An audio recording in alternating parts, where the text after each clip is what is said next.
Buenas tardes, amigos. Vamos a ver esta tarde, con la ayuda del Espíritu Santo, una pequeña reflexión acerca de la libertad. ¿Qué es la libertad? ¿Cuándo nos sentimos libres? ¿Y cómo podemos identificarlo, ¿no? de otros sentimientos y de otras sensaciones que se parecen? Cuando éramos adolescentes queríamos ser mayores básicamente para hacer lo que queríamos, ¿no? Para no tener que rendirle cuentas a nadie. Y si tus padres te decían a las 10 en casa, tú estabas esperando hacerte mayor, pues para llegar a las 12, a las 3, a las 5 de la mañana o cuando te pareciese mejor. A la satisfacción de ese deseo lo llamábamos libertad, y le llamamos libertad, ¿no? Creemos que ser libres es hacer lo que nos place, básicamente. Y por ello experimentamos la libertad en la satisfacción de un deseo. Pero hay que diferenciar entre libertad y libre albedrío, que son dos cosas diferentes. El libre albedrío es la posibilidad de hacer una cosa o su contrario.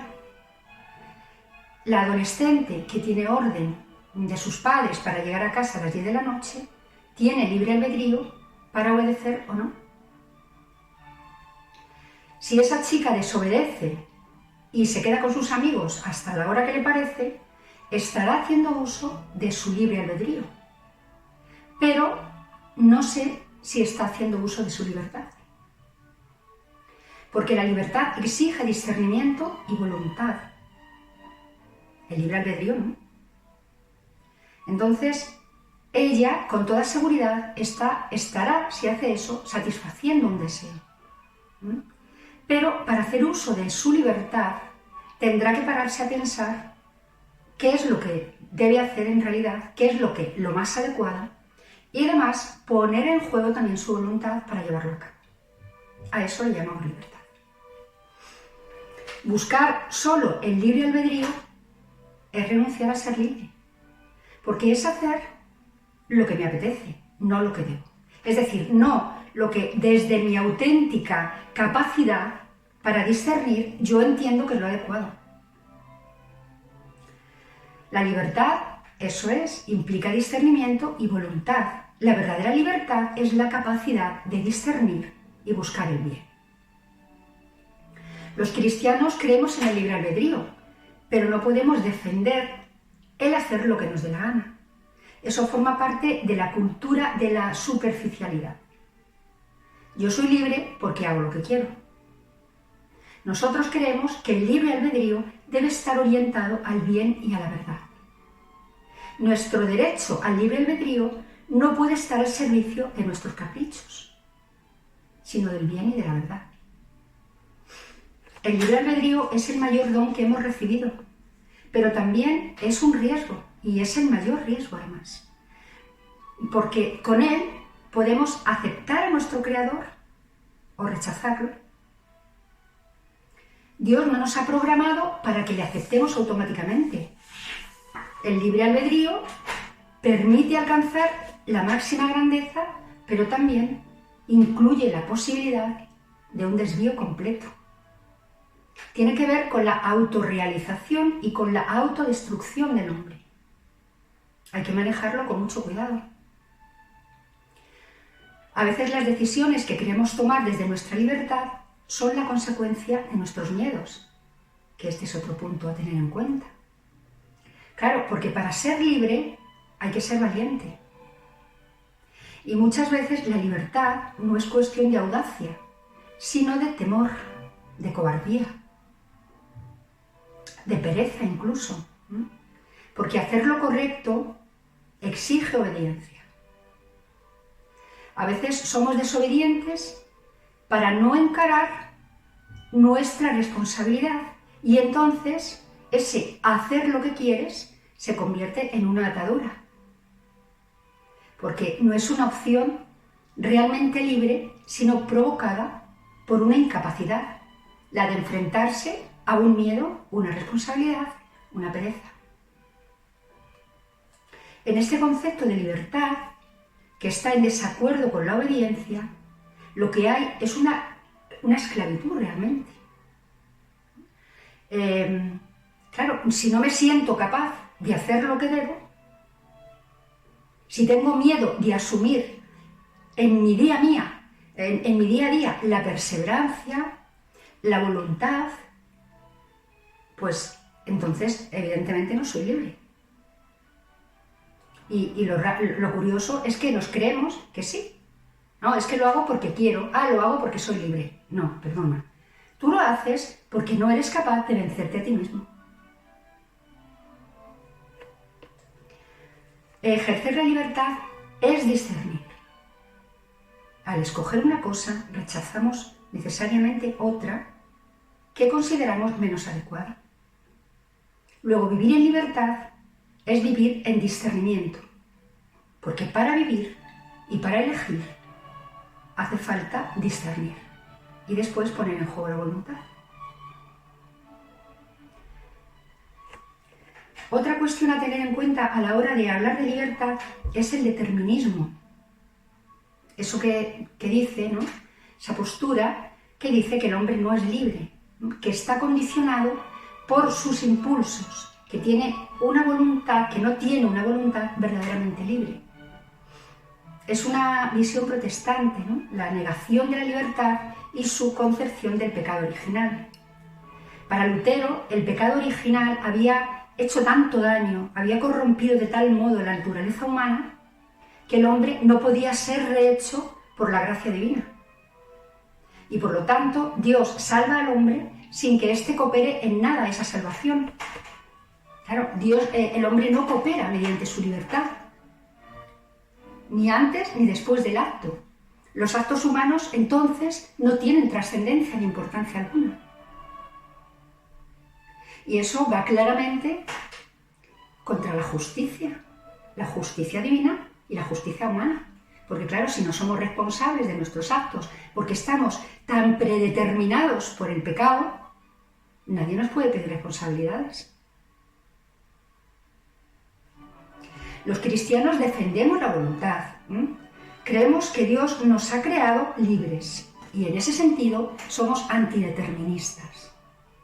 Reivindicamos la libertad de la que Dios nos ha dotado. El pecado original no ha acabado con la libertad del hombre. Es verdad que estamos heridos, que estamos dañados. El pecado original de algún modo ha herido, ha condicionado nuestra libertad, porque a la hora de hacer lo correcto, pues estamos condicionados por esa tendencia a buscar el camino más fácil, que no siempre es el mejor, el que me apetece. Pero seguimos siendo responsables de nuestros actos. Porque si de verdad estuviésemos predeterminados, hasta ese punto, pues no podríamos hablar de libertad en ningún caso. Claro, no. Si no soy libre para elegir lo mejor, no soy libre para nada. Dios nos ha querido hacer libres. Hemos sido redimidos para serlo. No podemos creer que estamos atados a la incapacidad porque estamos condicionados por el pecado. No. El pecado nos condiciona, pero al final la última palabra la tiene nuestra voluntad. ¿Y qué es el deseo? Vamos a entrar aquí, ya que estamos hablando de deseo, ¿no? De hacer lo que deseamos, de hacer lo que nos apetece.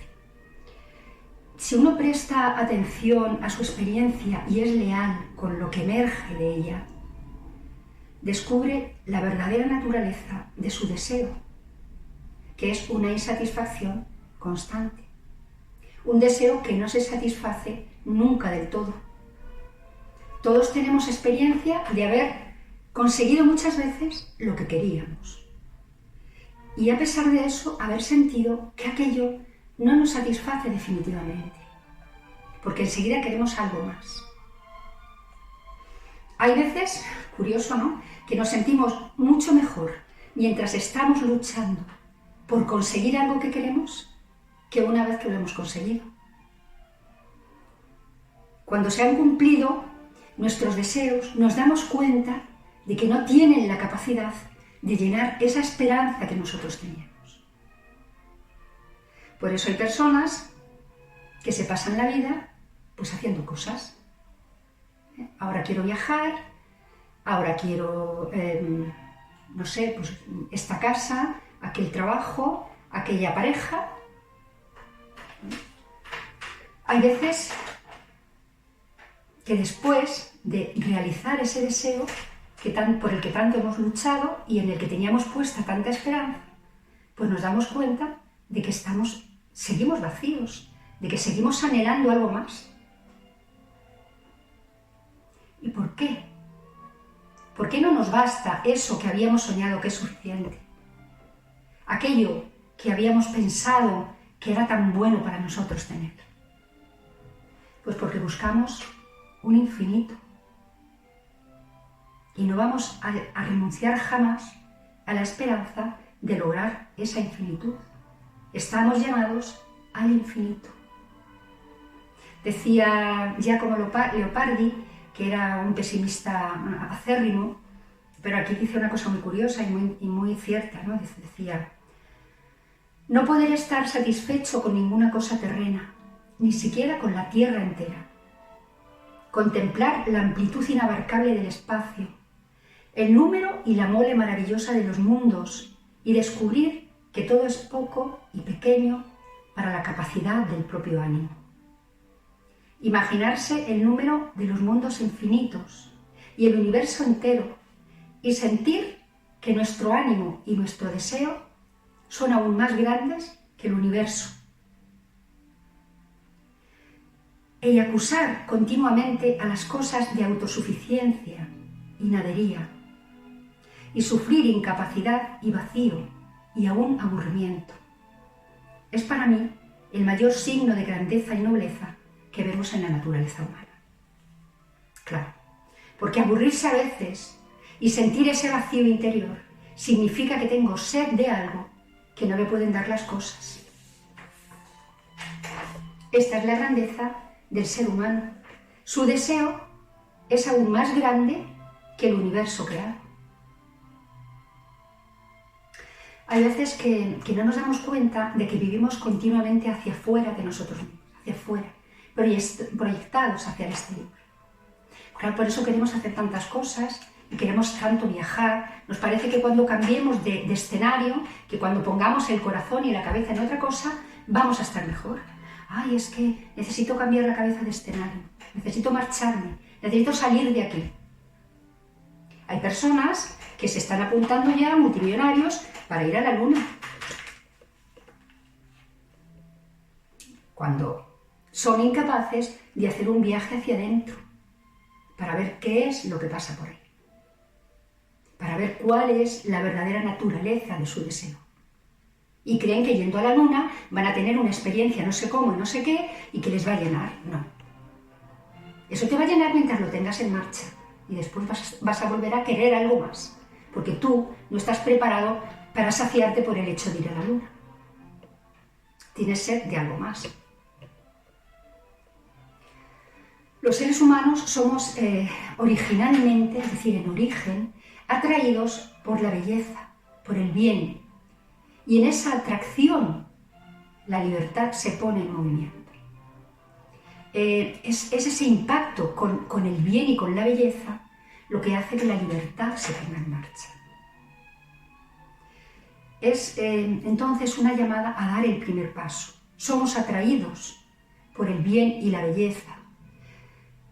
Es una imponente atracción que cuando sabemos identificarla, sabemos que tiene que ver con Dios, con el ser, porque nosotros no somos ser, somos seres. Nosotros no somos creadores, somos entes, somos criaturas del ser. Entonces, cuando estamos frente a un paisaje maravilloso, unas montañas, un lago, no sé qué, decimos qué bonito. Estamos haciendo un juicio sobre la belleza. Estamos diciendo, es bonito.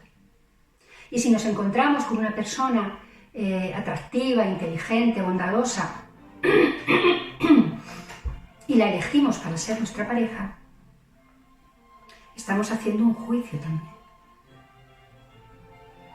Es ese juicio lo que me hace captar si algo me corresponde o no, si algo tiene que ver conmigo, si algo me llama, decimos, me llama la atención tal o cual cosa, o me he sentido llamado a tal o cual cosa.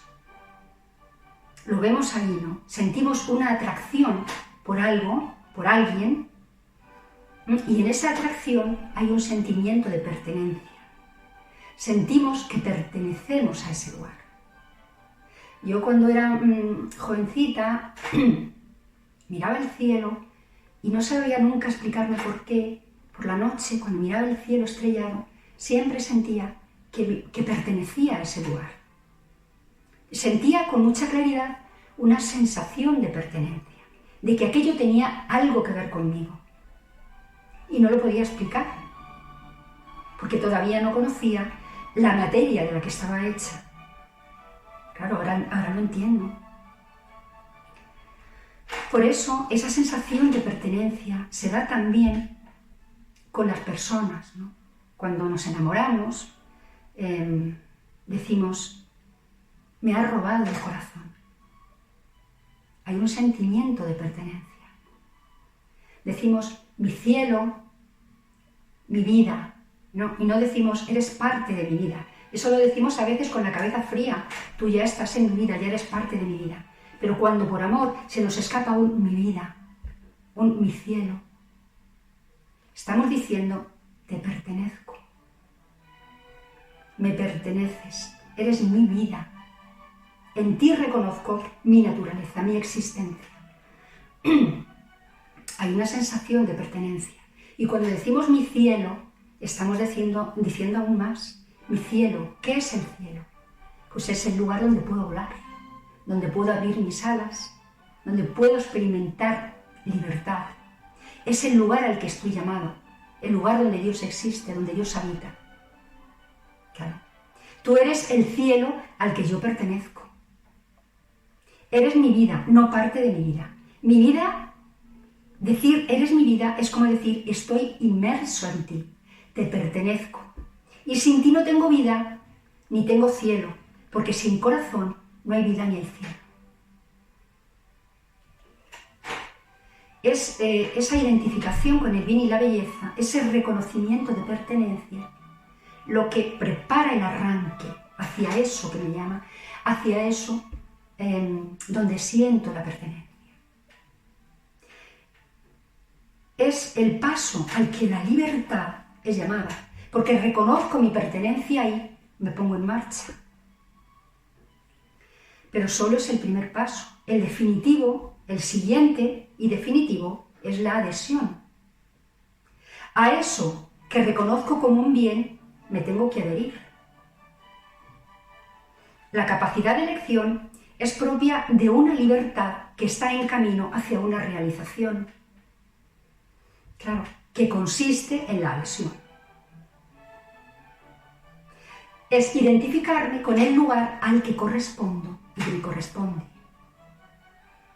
La libertad da el primer paso, me dirige hacia ahí, pero después es mi pertenencia, mi sentimiento de pertenencia, lo que me ancla a ese sentimiento, a esa persona, a ese lugar.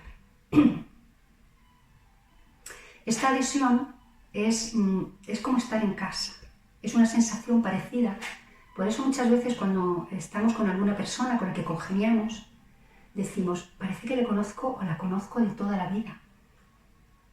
Y te sientes cómodo o cómoda con esa persona. Es como si estuvieras en casa. Los budistas lo llaman llevar la mente a casa.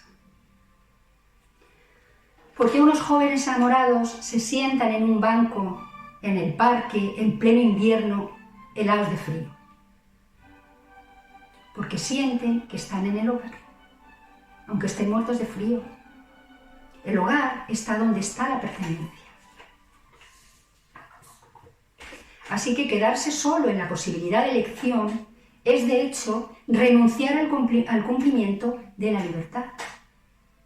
Si yo identifico dónde está mi corazón, a dónde pertenezco, pero después me paro, no avanzo, yo solo estoy ejercitando la capacidad de elección, pero no me estoy adhiriendo a ese deseo a ese reconocimiento de pertenencia. Claro, la capacidad de elección tiene como objetivo el vínculo, la adhesión a lo que me llena, a lo que me llama, al infinito que busco sin saberlo y que a veces encuentro pues algo parecido en personas, en paisajes, personas y paisajes que reflejan la naturaleza de Dios. Y entonces, cuando somos conscientes de eso, podemos decir que nos dirigimos hacia el tú que me atrae, al tú que me hace ser, al tú que me hace decir, mi verdad eres tú, mi yo eres tú, yo soy tú que me haces.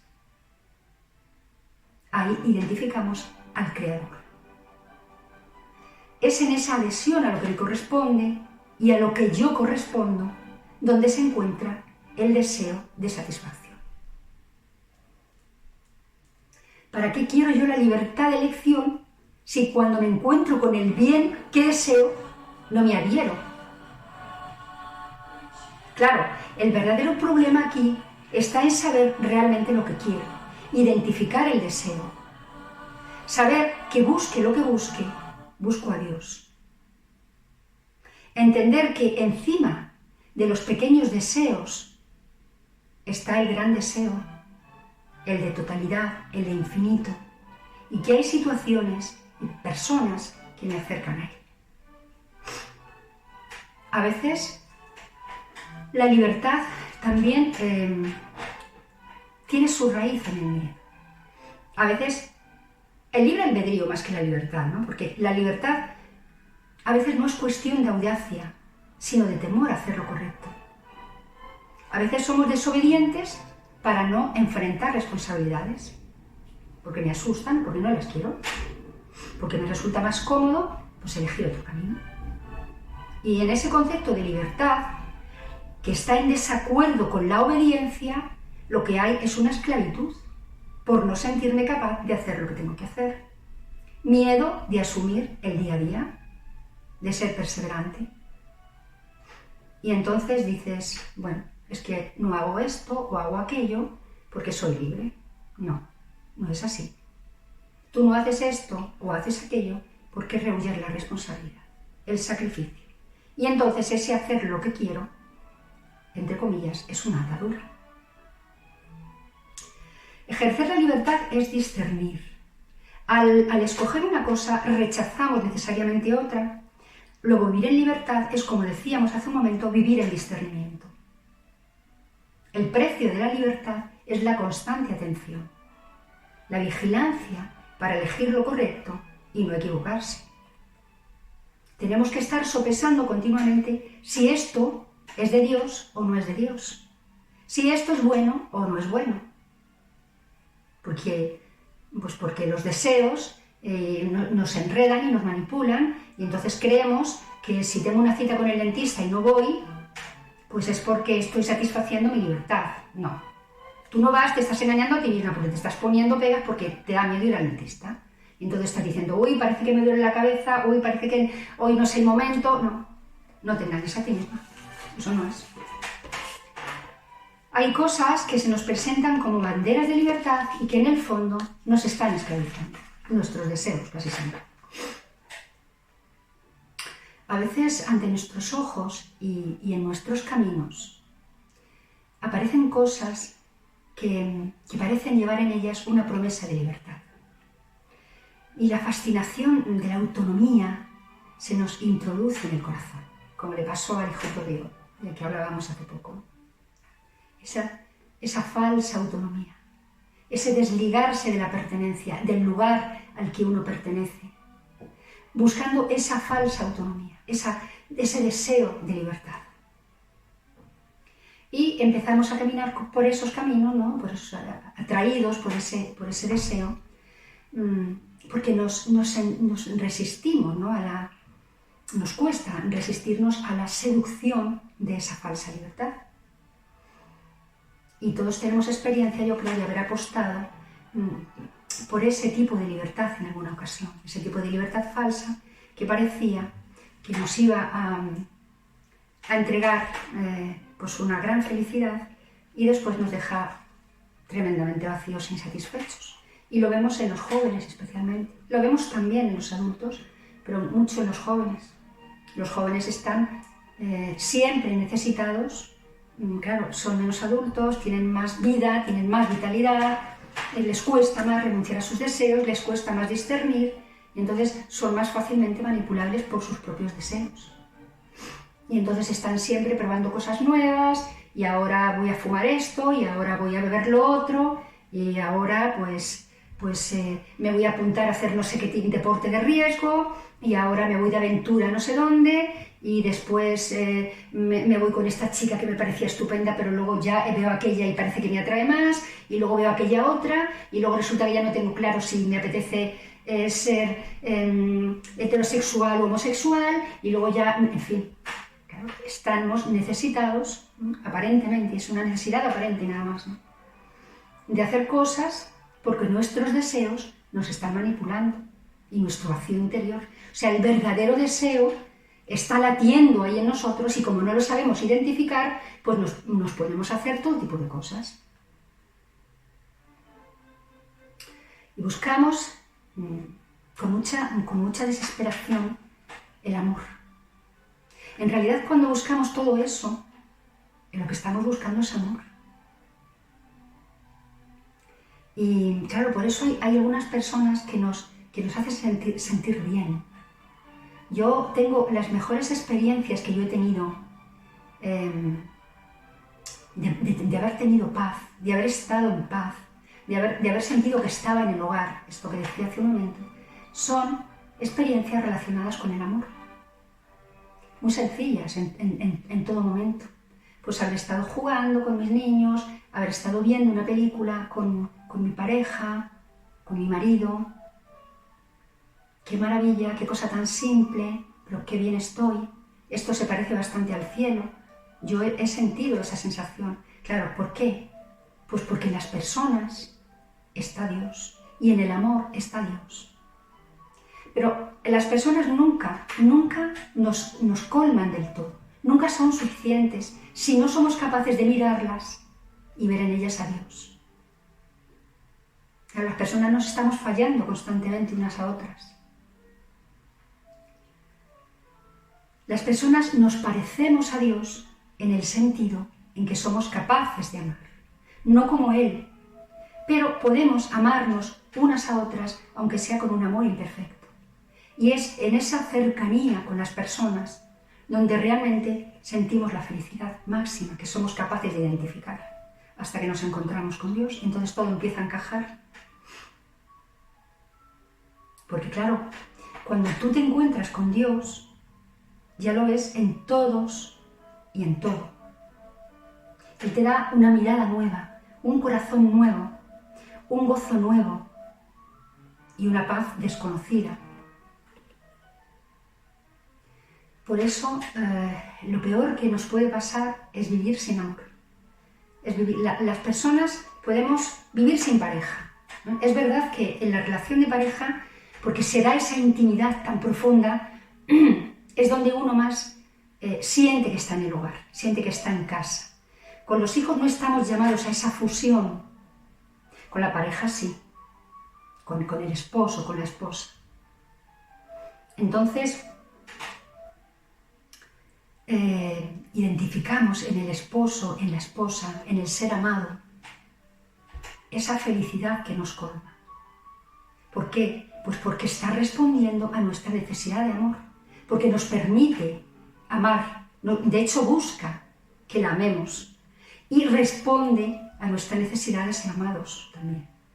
Lo peor, ya os digo, la gente por falta de amor se puede desesperar absolutamente. Pero además es que lo vemos desde los pequeños. Los niños a veces vienen de la guardería diciendo que les han rechazado y traen un dolor inmenso.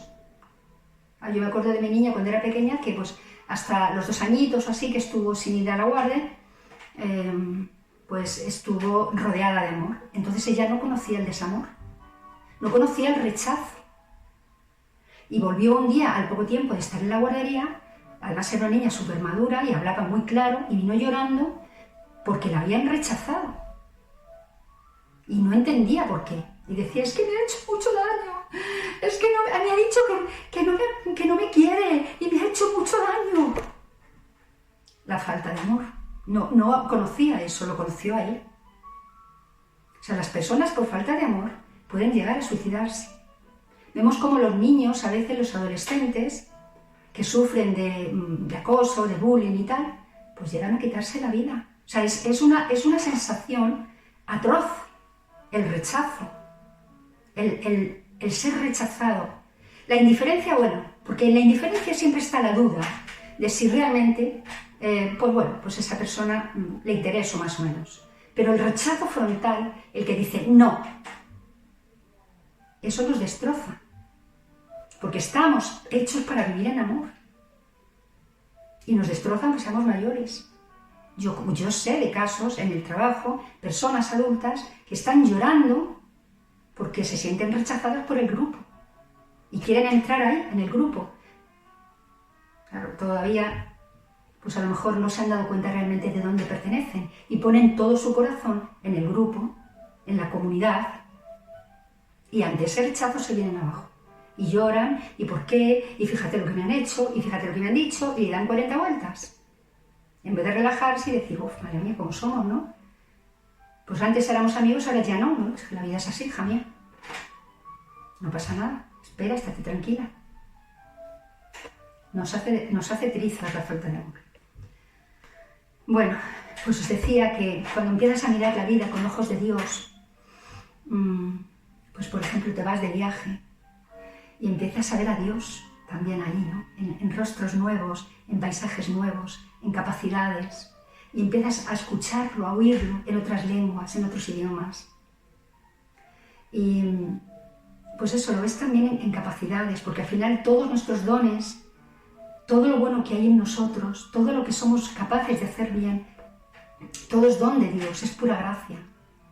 Entonces cuando ves una persona que hace bien algo, yo cuando tengo a mi hijo aquí que es pianista y viene y toca el piano, pues yo veo en él a Dios. Porque veo la capacidad que Dios le ha dado y cómo ha sido capaz de manejar ese instrumento que se llama piano para hacer una cosa maravillosa que es conseguir que los sonidos nos suenen estupendos y armoniosos. Esos son dones. Y entonces es ahí, ¿no? en ese mirar, en ese ver las cosas con los ojos que Dios lo ve, donde encuentras la verdadera libertad. Esa pertenencia que te libera. La libertad y la pertenencia ya no está envuelta en un sueño más allá, siempre más allá, sino que, y tampoco depende ya de si hago esto o aquello para que me quieran o me dejen de querer. Ahora he descubierto que la verdadera libertad es la libertad filial, la de la adhesión, la de estar unida a Dios. Abrazar conscientemente mi condición de hija, no vivir nunca más como una huérfana. Y desde ahí, desde esa pertenencia, desde esa raíz que me vincula y me sujeta a Dios, hacer o intentar hacer lo que Él me pida. Porque lo que Él me pida, esté o no en consonancia con mi deseo, siempre, sin lugar a dudas, va a ser lo mejor para mí. Y va a ser lo que me libera además. Claro, Jesús nos decía, la verdad os hará libres. ¿Por qué? Pues porque la verdad nos libera. Es en esa adhesión a Dios Todopoderoso, que es Padre, que está en mí además, donde yo encuentro la verdadera pertenencia y la verdadera libertad.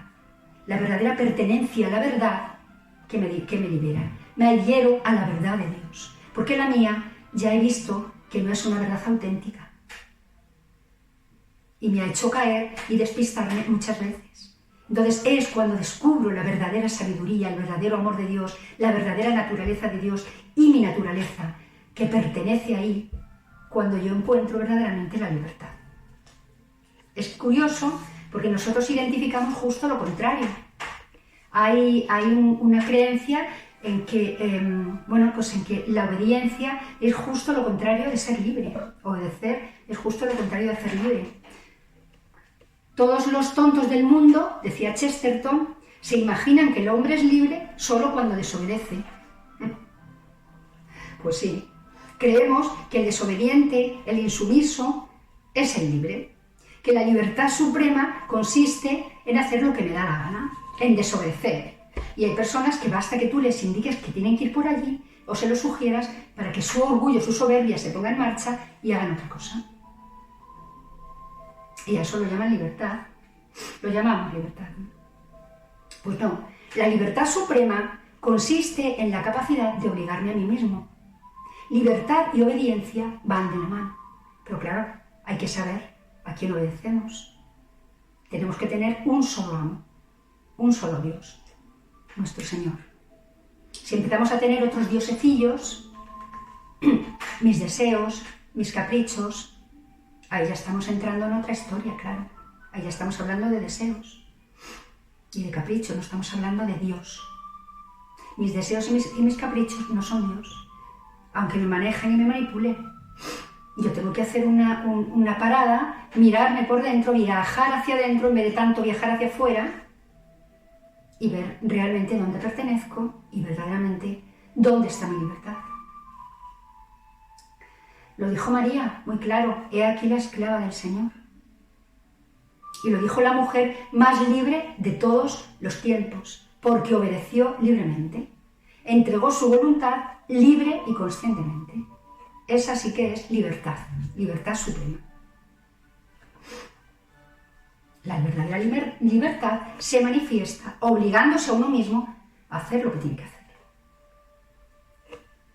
La verdadera experiencia de Dios entiende dos cosas, libertad y obediencia.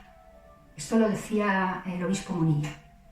Decía, la primera, la libertad, significa saber qué quieres de verdad. Y la segunda, la obediencia, significa saber en quién confías de verdad. Porque soy libre, elijo lo que quiero. Y porque sé en quién confío, obedezco. Porque soy libre, elijo ahí aquello a donde me siento que tengo pertenencia. Elijo a Dios.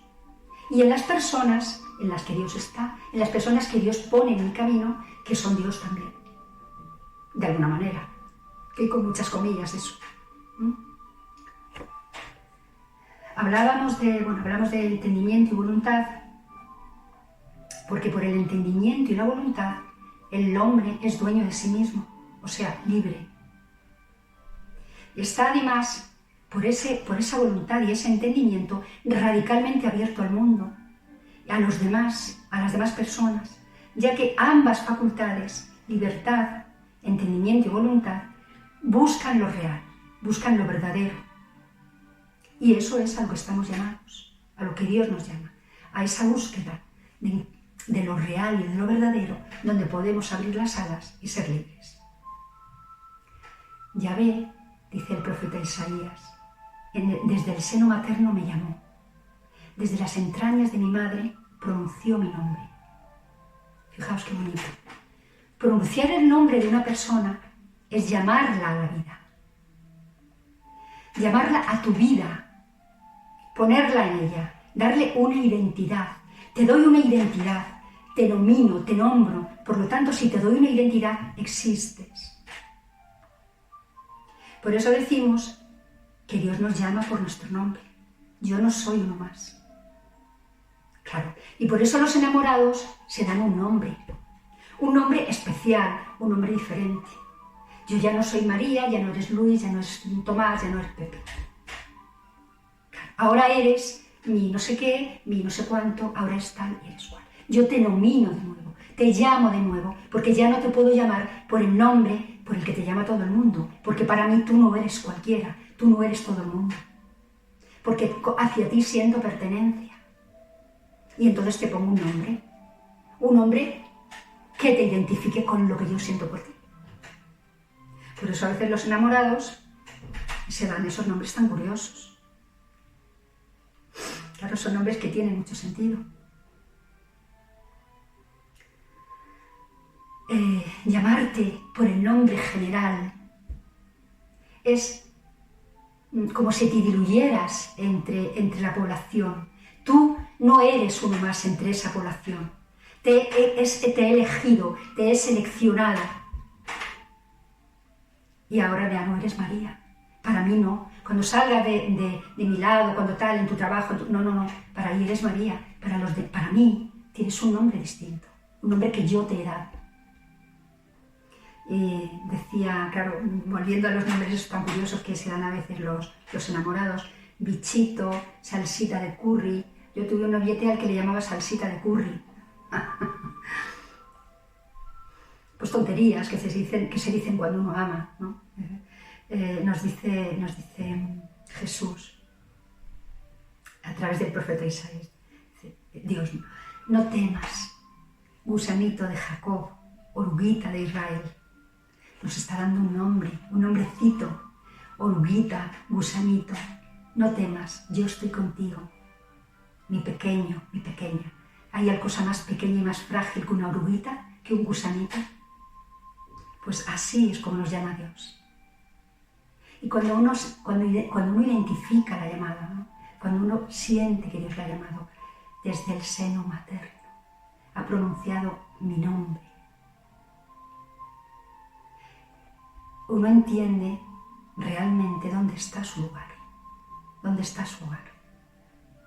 Y se siente perfectamente anclado, perfectamente pertenecido, sin que eso vaya para nada contra la libertad. Al contrario, va a favor de la libertad. Somos fruto de una llamada inédita de parte de Dios. Ser hombre, ser mujer, es la vocación que hemos recibido y a la que hemos de dar una respuesta. El arte de vivir libremente consiste en descubrir nuestro auténtico rostro, aquel que Dios ha visto antes de crearnos, en descubrir nuestra verdadera identidad, esa en la que Dios habita, esa en la que yo habito.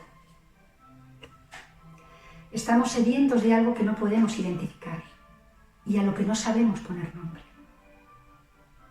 No encontramos nada a la altura de nuestros deseos de verdad, hasta que vemos el rostro de Dios en la vida, en la nuestra y en la de los demás.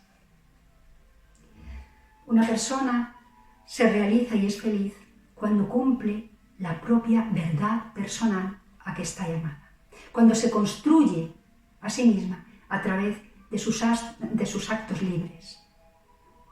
Es artista de su propia existencia con la ayuda de Dios. No solo hace cosas, porque en la vida no se trata solo de hacer cosas, sino de hacernos a nosotros mismos, de ir haciéndonos a nosotros mismos con la ayuda de Dios. Y claro, hacer nuestro entorno también. Nuestra vida no es algo que se nos haya dado de una vez para siempre. Es un quehacer, es un proyecto que tenemos que realizar. Y cuanto más hacemos el bien, más nos hacemos libres. Cuanto más te configuras de acuerdo a la voluntad de Dios, más libertad hay en tu vida, más felicidad, menos necesidad de hacer otras cosas. Y Dios está entonces con nosotros y en nosotros para ayudarnos en ese proceso. Uno cuando mira la vida de los monjes que están a lo mejor los contemplativos, ¿no? Los monjes, las monjas, dice que esta gente no se aburre. Pues no se aburren. ¿Por qué? Porque han encontrado el rostro de Dios en su vida, se han identificado y saben dónde pertenece.